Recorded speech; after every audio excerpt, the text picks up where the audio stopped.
Today I am demonstrating the Heathkit VF1 VFO. This one looks in pretty good condition.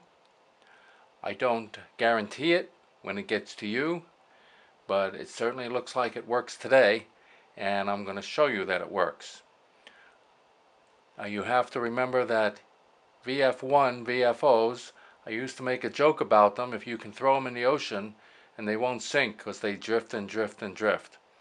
But if you're buying the Heathkit VF1 VFO, you probably should know that. And I'm suspecting this one isn't very different.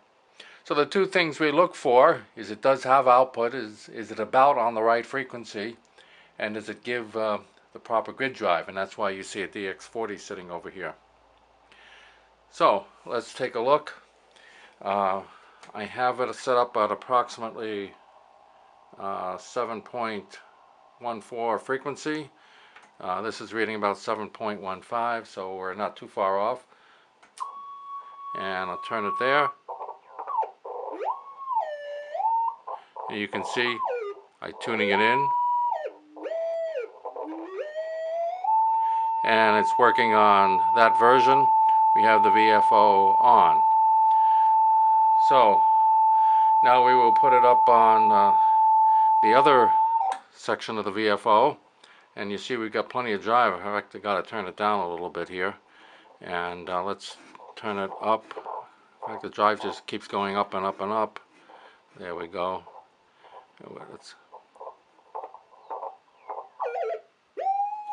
And there we are. It's way too much drive.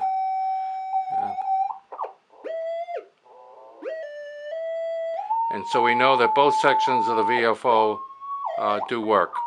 Okay, here we are up on 15 meters. You see the DX40 is set that. And there we are over here on 20 meters, or 15 meters. This is set up on 15. We have our drive over here. And I'll show you, we're about, frequency isn't perfect here. I could probably adjust it a little bit better. But this is reading around 2105.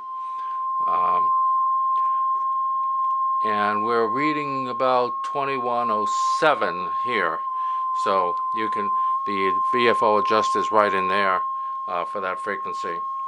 And as you can see, we've got plenty of drive here. We've got plenty of drive. Tried it out on 10 meters. Here we are on 10 meters. And how much drive do we have? We got enough.